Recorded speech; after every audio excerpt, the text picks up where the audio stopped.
Hola, ¿qué tal? Bienvenidos a un nuevo episodio del podcast Historia Universal Contemporánea.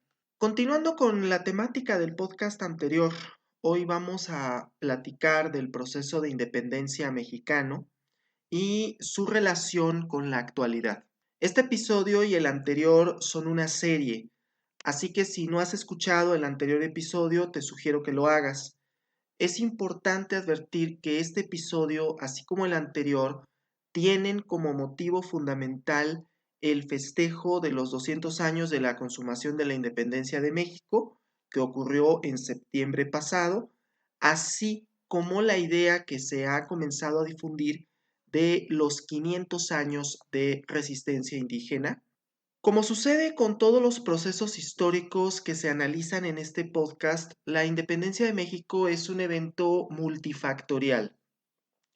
Vale la pena decir que sus causas son en gran medida similares a las de las independencias de los demás países de América Latina, pero esto no significa que no haya particularidades y tampoco significa que se puedan generalizar o extrapolar todos los elementos que se van a tomar aquí en cuenta. Aunque la independencia se asocia directamente con el siglo XIX mexicano, es válido afirmar que sus causas iniciaron a gestarse desde mediados del siglo XVIII con las llamadas reformas borbónicas. Justamente aquí vale la pena mencionar que a principios del siglo XVIII, con la muerte de Carlos II de España, sin heredero aparente al trono, se suscitó la llamada Guerra de Sucesión Española, una guerra que enfrentó a algunas de las grandes potencias del momento y que terminó con la instauración de la monarquía borbónica en España y sus colonias.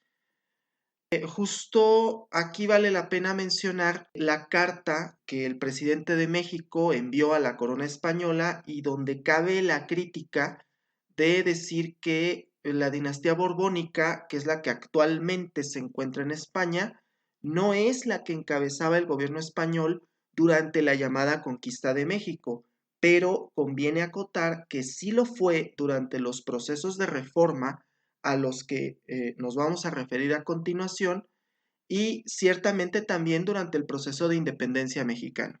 A pesar de que la de sucesión fue una guerra netamente europea, su impacto en América, sobre todo en la América española, no se haría esperar tan pronto como la monarquía española, ahora encabezada por la Casa de Borbón, comenzó una serie de reformas al régimen político y sobre todo al régimen económico que mantenían las colonias en América. Cabe decir que ante el panorama de una monarquía acéfala, o más bien de dos posibles herederos al trono español, por un lado Felipe de Borbón y por otro lado el archiduque Carlos de Austria, las colonias se habían mantenido firmes en apoyar a Felipe de Borbón, el heredero que había sido designado por Carlos II en su testamento político. Aquí podríamos acotar o salirnos un poco y mencionar este tema de los testamentos políticos porque era algo común que los monarcas dejasen un documento político para la posteridad y sobre todo sobre las acciones que se tenían que tomar después de su muerte. Y en el testamento político de Carlos II se mencionaba a Felipe como el heredero al trono español, y bueno, el conflicto ahí que surgió fue que él también tenía derechos sobre la corona francesa y justamente el resto de las potencias europeas no querían ver unificado el reino español con el reino francés. Esto pues provoca evidentemente una guerra, la guerra de sucesión española, que pues ya lo mencioné, al final Felipe queda como el rey de España, pero ya sin derechos en la corona francesa.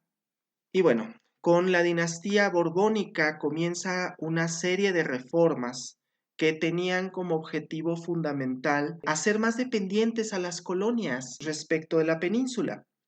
No se debe de olvidar también que uno de los resultados de la Guerra de Sucesión fue el detrimento de las coronas española y francesa frente a la hegemonía que iba a representar y ya estaba representando más bien la corona británica. Por ello, la monarquía española inicia un proceso de centralización. El final del siglo XVIII para los dominios de la monarquía hispánica representaba cambios enormes en la forma y estructura política y económica, tanto de la península como de las colonias, debido a una serie de reformas que impulsa Carlos III. Un momento de crucial importancia en el reformismo borbón de la Nueva España fue, sin duda alguna, la visita de José de Gálvez en 1756, la cual tuvo un impacto directo sobre la forma en que se había manejado la administración pública durante los últimos 2 siglos, lo que por supuesto tuvo repercusiones en la economía virreinal. Siguiendo a Carmen Yuste, las reformas borbónicas dictadas en la Nueva España a cuentagotas durante la primera mitad del siglo XVIII y de forma sistemática a partir de la visita de José de Gálvez entre 1765 y 1761, afectaron a 3 sectores primordiales. Por un lado, la Iglesia novohispana, por otro lado, la administración colonial y por otro lado, los mineros. Las reformas borbónicas consistieron luego entonces en cambios en el ámbito eclesiástico, en el que resulta notable la expulsión de los jesuitas en 1767, lo que significó una afectación directa a la educación, sobre todo en el ámbito de las élites novohispanas. Por otra parte, en el ámbito administrativo destaca la oposición de la presencia de criollos en los órganos del gobierno colonial y la implementación de las intendencias, así como el establecimiento de un ejército formal en la Nueva España. Por otra parte, en el ámbito económico, las reformas se encauzaron con la finalidad de favorecer a la minería, creando el Tribunal de Minería y el Banco del Avío. Sin embargo, no fueron las únicas reformas en materia económica. Es notable la creación del estanco del tabaco, que delimitaba la región de Córdoba, Orizaba, Huatzuco y Zongolica como las únicas zonas que podían producir tabaco. Ahora, si bien las reformas pretendían favorecer a la minería, el Tribunal de Minería y el Banco del Avío se vieron afectados no por una mala administración, sino por los diversos empréstitos que tuvieron que hacer a la corona española, que finalmente les provocó la quiebra. Las reformas políticas y económicas emprendidas por los Borbones, sobre todo tras la visita de Gálvez, supusieron una carga tributaria muy grande para los habitantes de la Nueva España y establecieron restricciones comerciales entre la corona española y algunas de las potencias del momento. Las relaciones comerciales entre la corona española y los restantes imperios eran directamente con la corona y no con las colonias, de tal manera que los virreinatos únicamente podían comerciar con la península y no podían exportar al exterior. En un momento dado dejaron incluso de poder comerciar entre ellas, esto es, que el virreinato de la Nueva España no podía comerciar con el del Río de la Plata o con el del Perú. Este proceso de centralización comienza a hacer mella entre los propios españoles que vivían en las colonias y que se encontraban divididos en 2 grandes grupos. Por un lado, los españoles peninsulares y por otro lado, los criollos. Entendidos los criollos como aquellos españoles que nacieron en las colonias y que por lo tanto tenían menos derechos que los peninsulares. En 300 años de gobierno de la corona española, ningún virrey de la Nueva España ni de ninguno de los otros virreinatos que existían en América fue oriundo de este continente. Entre las reformas borbónicas y la estructura social que tenía la monarquía española, basada en una clasificación de castas, la inconformidad se hizo mayúscula hacia mediados finales del siglo XVIII. Vale la pena decir que esta inconformidad surgió sobre todo en los sectores españoles, pero no fue exclusiva de ellos, pues los grupos indígenas que legalmente eran denominados como indios también tenían una serie de inconformidades. Ahora, un factor que hay que considerar para hablar de la independencia es la invasión francesa a la península ibérica en 1808.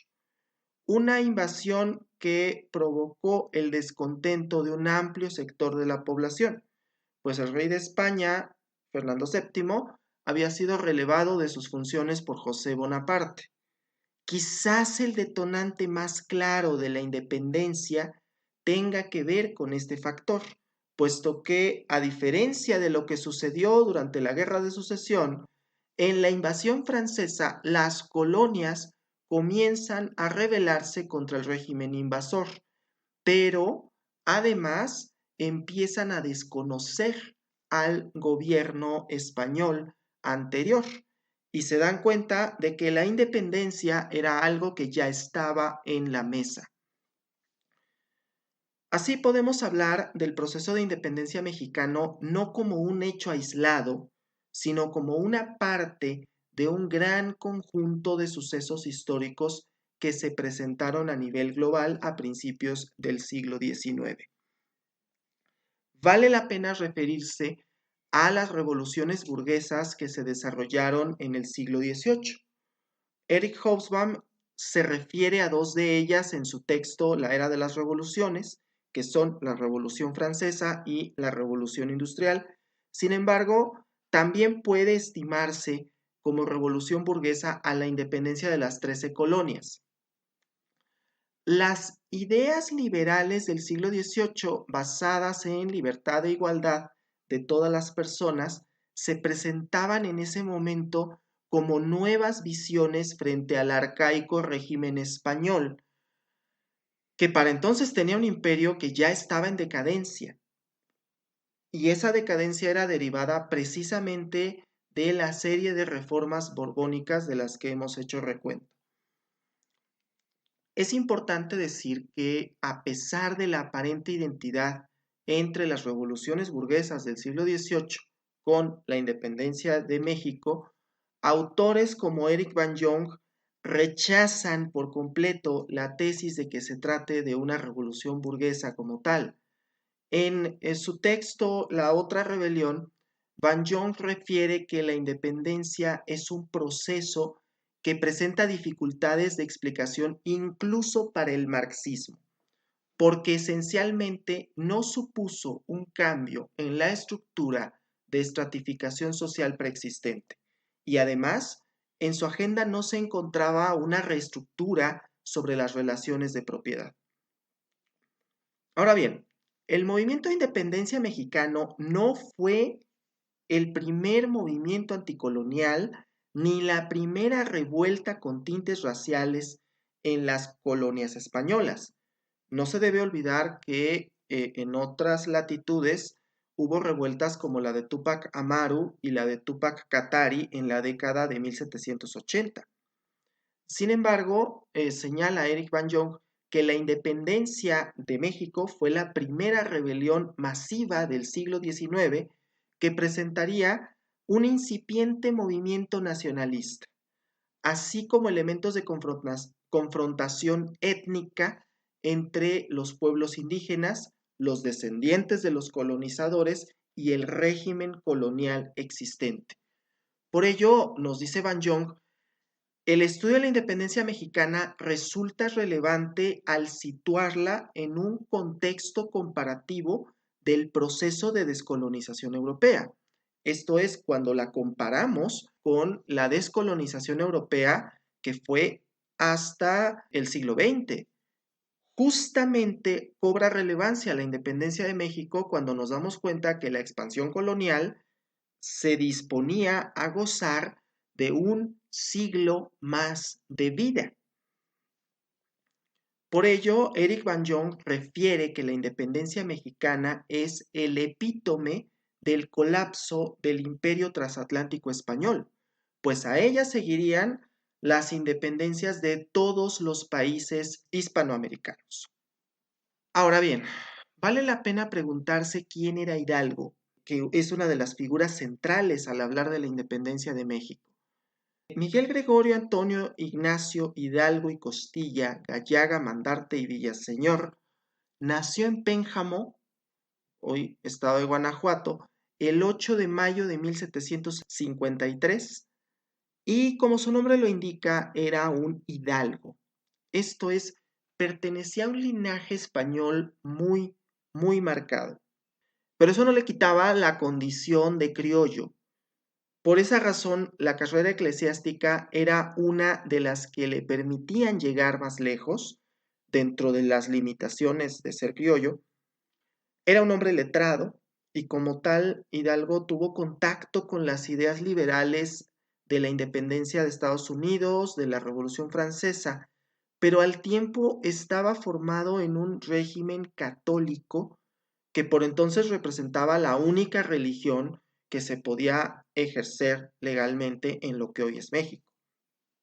Así que, al hablar de la figura de Hidalgo, no podemos dejar de lado el hecho de que la población novohispana era altamente religiosa, católica, creyente y practicante.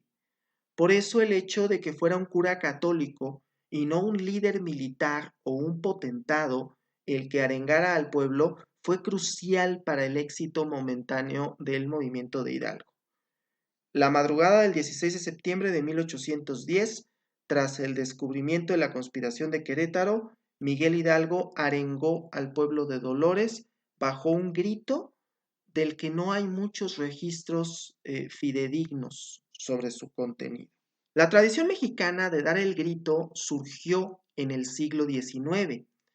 Se ha dicho que tiene un origen porfiriano, y esto no es del todo exacto. Ya desde antes del gobierno de Porfirio Díaz existía la tradición, pero no cabe duda que en el porfiriato se afianzó, debido también a que el cumpleaños de Porfirio Díaz era precisamente el 15 de septiembre, de tal manera que hoy en día, cada 15 de septiembre, en punto de las 23 horas, tiempo del centro de México, el presidente, los gobernadores, los presidentes municipales, embajadores, cónsules, dan una arenga en la cual se incluyen a los héroes que nos dieron patria, consignas que tienen que ver con lo que Daniel Cosío Villegas llamaba el estilo personal de gobernar de cada presidente. Así, José López Portillo vitoreó nuestra autodeterminación, Carlos Salinas de Gortari la solidaridad, Ernesto Zedillo la democracia, Vicente Fox las instituciones en un año tan turbulento para ellas como lo fue el 2006, y así cada presidente le ha impreso su sello personal al grito de independencia. Pero al margen de esto, el grito que Hidalgo habría dado en Dolores no tuvo esas particularidades. Y la mayoría de las versiones coinciden en que vitoreó a la Virgen de Guadalupe, a Fernando VII y que gritó muera el mal gobierno. Una frase que convenientemente ninguno de los gobiernos mexicanos se ha atrevido jamás a replicar. Ahora bien, Guillermo Bonfil Batalla es una monumental obra llamada México Profundo, una civilización negada. Refiere que la independencia no trajo consigo una transformación de fondo en la flamante sociedad mexicana. Tal vez solo el proyecto de constitución de Apatzingán que se propuso por Morelos fue el único que contenía elementos que hubieran podido trastocar la estructura colonial que heredaba el México independiente. pues proponía formar una unidad básica de organización política en las parroquias, dando así la puerta a la participación efectiva de la gran mayoría de la población, aunque claramente con un tinte eclesiástico propio de un cura en un territorio con una abrumadora mayoría católica. Al respecto, resulta un tanto irónico que ese tipo de modificaciones, así como la eliminación de las castas y la abolición de los tributos, eran ya parte de la Constitución de Cádiz de 1812, que finalmente no llegó a buen puerto y que era parte del rechazo que tenían las élites contra el régimen español. La Guerra de Independencia Mexicana duró 11 largos años.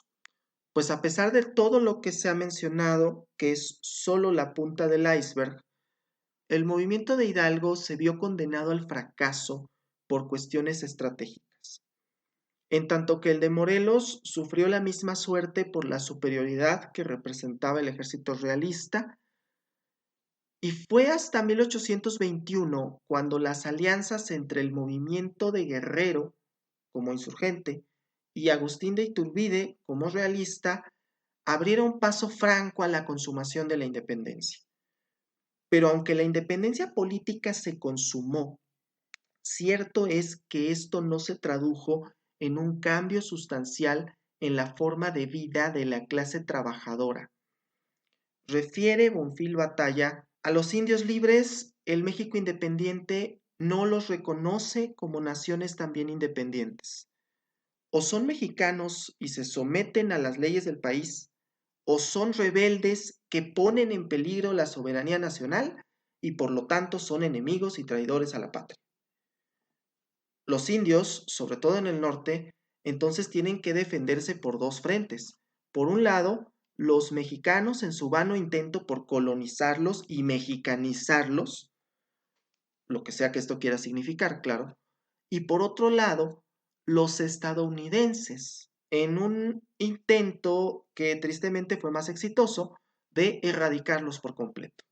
Aún a pesar de esto, continúa Bonfil Batalla, algunos grupos indígenas se resisten y se rebelan, como los indios Yoeme, también conocidos como yaquis, así como los mayos, en 1825.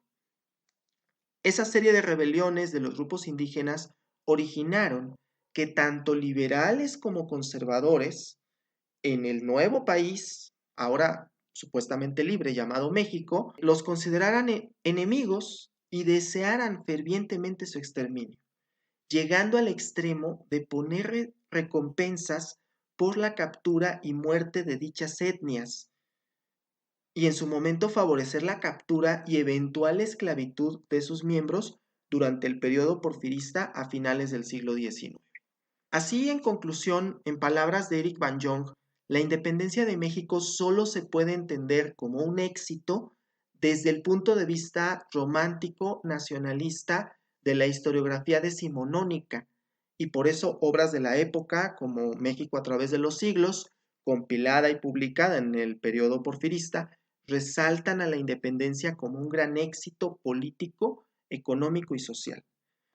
Y esto es así porque, aunque la independencia tiene tintes sociales, no representó un verdadero cambio de rumbo, ni supuso modificaciones a la estructura social preexistente, ni favoreció la movilidad social, de manera que los pueblos indígenas continuaron, y en ocasiones continúan, siendo ignorados y vistos como ciudadanos de segunda en un país que no reconoce su carácter plurinacional ni ve, y en muchas ocasiones no quiere ver, a ese México profundo al que se refiere Guillermo Bonfil Batalla.